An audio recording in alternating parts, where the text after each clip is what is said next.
আসসালামু আলাইকুম ওয়া বাৰাকাতুহু। আপোনালোকৰ ওপৰত আল্লাহৰ ৰহমত বৰকত আৰু শান্তি বৰ্ষিত হওক। আউযু বিল্লাহি মিনাশ শাইতানিৰ ৰাজিম। বিসমিল্লাহিৰ ৰাহমানিৰ ৰাহিম।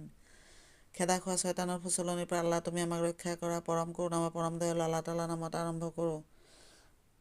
আজি মই শামছ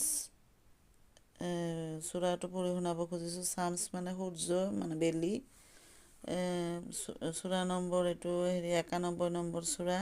মুঠ আয়াত 15, মক্কাত অৱতীৰ্ণ। মুঠ ৰুকু 1 নম্বৰ সূৰ্য আৰু তাৰ বিকিৰিত জ্যোতিৰ শপত। 2 নম্বৰ আৰু চন্দ্ৰৰ শপত যেতিয়া ই তাৰ সূৰ্যৰ পিছত আহে। 3 নম্বৰ আৰু দিনৰ শপত যেতিয়া ই সূৰ্যক প্ৰকাশ কৰে। 4 নম্বৰ আৰু ৰাতিৰ শপত যেতিয়া ই সূৰ্যক আচ্ছাদিত কৰে। 5 নম্বৰ আৰু আকাশ আৰু তাৰ সংস্থাপিত কৰোঁতা সত্তাৰ শপত আৰু পৃথিৱী আৰু ইয়াক প্ৰসাৰিত কৰোঁতা সত্তাৰ শপত। 7 নম্বৰ আৰু মানৱ প্ৰকৃতি আৰু তাৰ পূৰ্ণতা দান কৰোঁতাৰ শপত। 8 নম্বৰ তাৰ পিছত তাক সৎ আৰু অসৎ কৰ্মৰ জ্ঞান দান কৰোঁতাৰ শপত।